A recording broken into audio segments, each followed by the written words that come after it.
doing the show in August, I had parents are sick, and you got to take care of your parents, and took care of them until they passed. So now we're trying to get back into picking up the show again. Okay. Yeah.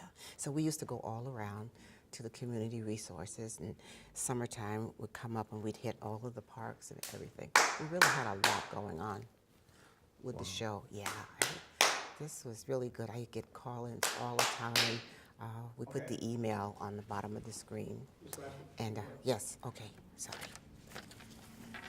So, but you have to do what you have to do. And my parents are gone. Yeah. Sorry about that. That's all right. It's when you know you've done the right thing, and you can hold your head up high and say, I took care of you guys, Yeah. Hey, Yeah. we do what we have to do. I'm so glad to have you. Thank you. Yeah. So how do you pronounce your first name? Elena? Elena. Elena. Mm-hmm. Gotcha. Laster, yeah. I used to work in the district attorney's office. Oh, really? Yes, sir.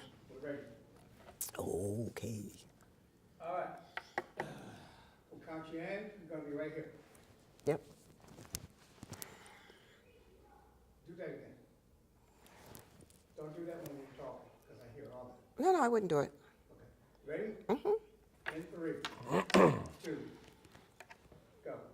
Hi, everybody. Guess what? Elena Laster Show, Power of Women. I am back again. As you know, we had a little problem and things we had to take care of at home, so I had not been on the show for about 5 months or 6 months. So now we are back, and we're going to go head forward. We have a lot of guests that's coming in for the year. I'm going to be getting back into the community. So I do ask you one thing. If you want me to come to your show or to put you on the air, give me at least 2 weeks' notice. Put on the screen there, ElenaLaster@yahoo.com. Email me, I'll get back to you, and we'll make it all work. So again, I'm back. Good evening. It's 6 o'clock at night, and I hope you enjoy the next half hour. I have a very special guest with me. I don't know this gentleman, but I like him already. I'll tell you why I like him. Look at his socks. Aren't those socks good? I thought it'd make you laugh. His name is, Mr. Robert Jones. He's the co-founder and chairman of the Association of Black Business. This man is a powerhouse. I was talking to him before we started the show, and he was telling me little things about himself. And it's just such a pleasure to know him. I hope to see him more. I don't know if this is going to be a one show or going to go into 2 shows, because in looking at this paperwork he's given me, I probably could do 3 shows and still not even cover what you do. So, ladies and gentlemen, please welcome Mr. Robert Jones. Thank you so much. How you doing? I appreciate being here. Thank you. I feel great. So, tell me who Robert Jones is. Robert Jones is first and foremost a father, because Yes. that's the most important thing to me. And also a mentor. I mentor lots of kids in all the different activities and organizations and initiatives and programs I'm involved in. I think that drives me and it keeps me busy. Right. And I feel like with everything that's going on in our society for centuries, I think as a community we need to support each other.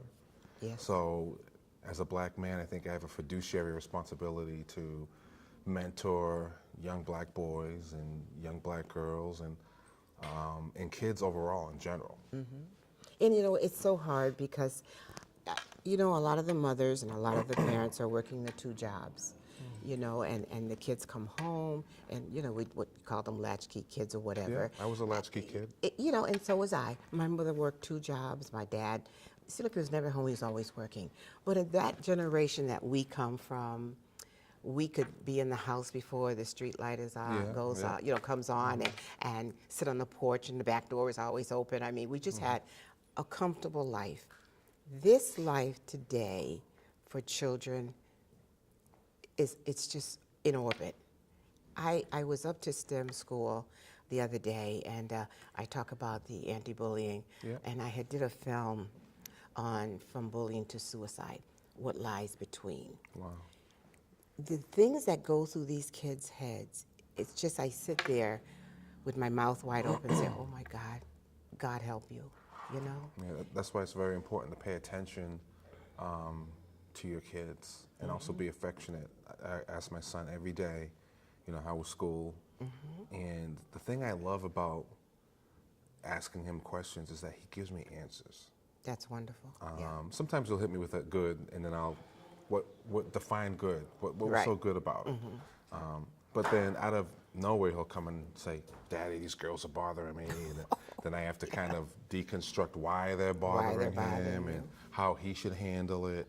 Because I always want him to be a gentleman at the end of the day. Yeah. And I also have my nephew living with me too. So, you know, there's boy. modeling for my son and also for my nephew. And they're two different personalities, two different kids, similar likes and hobbies, but totally different in terms of their challenges. My son has his challenges, and they're diametrically opposite of what my nephew's challenges are. Oh boy, so how do you balance it? It's customized parenting. It's no different if you're a parent and you have, you know, 2, 3, 4, 5+ kids. Everybody's different, but the love is there. The love's the same. The support's the same. You just have to be cognizant that you're not showing more attention to one and I neglecting know, the that other. is so true. You know, my mother had 3 children, and, you know, she would not give one without giving the other. If she cannot give any, she doesn't give anything at all. Yeah. You know, and I think that's followed my mindset in raising my children, you know.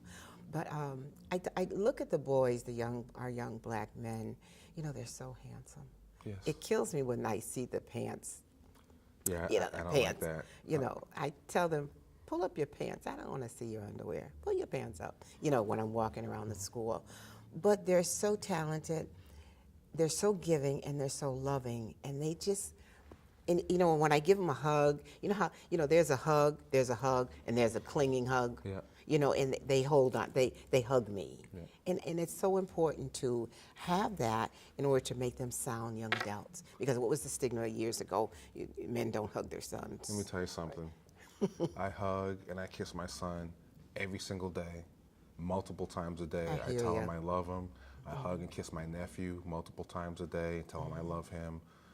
Even the kids that are in my after-school program or my reading program, or even the basketball teams I coach, I hug them, I kiss them, I tell them I love them. It's important because oftentimes the only affection they're getting from a male is from me. Right. And I've heard all those things that you mentioned, which is not true. It's easy to hug and kiss girls, and especially if you're a man, if you're a father, and love them, because there's this bond between Exactly. From birth. from birth, and an innate connection between fathers and daughters. Yes, there is. But then, because of society and the way we grow up, we're taught to be tougher with our sons, boys, yeah. and the term "man up," be strong, be tough. I don't like that. I used to say "man up," Did you? but I kind of stopped saying that. But it's important to show man affection. It is so And important. I was at my son's school yesterday because he was falling behind, and you know I jumped right on it Right. quick. And it's important for me, as I had the meeting with his teachers. I'm like, "Where's he at right now?" He was in our class. I said, "Yeah, let's pop in right quick because he needs to know that." Because I told him I'll be in the school, that I'm in the school. There's that element of surprise. Your daddy's here. Yeah. But when I was growing up, my mom said I'm going to be at the school, and she was never at the She school. didn't get there. So that had less of an impact on me when she said it. I was like, okay, I don't need to worry about anything. She's not going to show up. But with my son or my nephew, they need to, when I say I'm coming to the school, They need to know you're coming. they know I'm coming. And and it's very important about that, because even I have my great-grandchild. I've been raising her since birth. She's 14 now. I try to make it a practice. When I say I'm going to do something, I have to follow it through. I don't care if I'm dead exhausted and want to go to bed. If I say I'm going to look at this homework, I have to do it. If I tell you I'm coming to school to see your principal, you can look for me. They're going to tell you Miss Laster's in the house. I'm coming.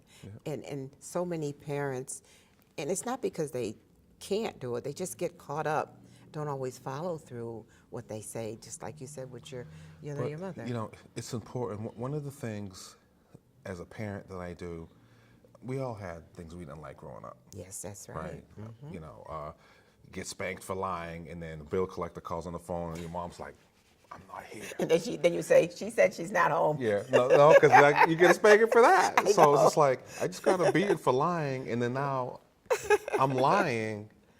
What's up? Where's